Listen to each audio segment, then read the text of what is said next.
Iran's leaders are reacting with anger this morning to President Trump's decision to withdraw the U.S. from a landmark nuclear deal. Lawmakers in Iran's parliament burned a paper American flag and they chanted "Death to America." Iran's supreme leader called the president's words yesterday silly and superficial and said, "Mr. Trump, you've made a mistake." In his White House announcement, President Trump called the 2015 deal horrible and disastrous. His decision to pull out threatens to strain relations with U.S. allies in Europe, who say they are standing by the agreement. Paula Reed is at the White House. Paula, good morning. Good morning. Iran says it will remain in the deal along with our European allies who have expressed regret over this announcement. The U.S. will impose strict sanctions and even consider new penalties.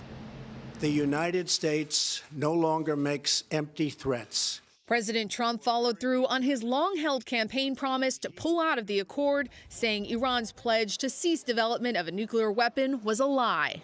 In just a short period of time, the world's leading state sponsor of terror will be on the cusp of acquiring the world's most dangerous weapons. The 2015 deal froze Iran's nuclear program in exchange for lifting punitive sanctions against Tehran.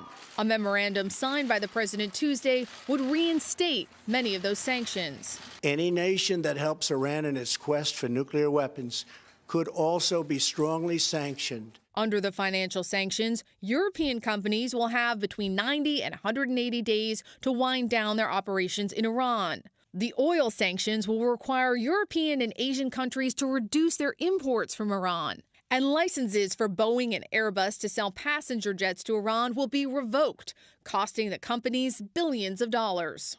I think the decision that they took makes war more likely, makes an Iranian bomb more likely, and makes the United States less safe. Jake Sullivan, who helped craft the agreement under President Obama, believes the Trump administration is trying to destabilize the regime. What I'm worried about is the ultimate goal here is actually some form of regime change. And that's a return to an old playbook that we haven't seen work out so well before.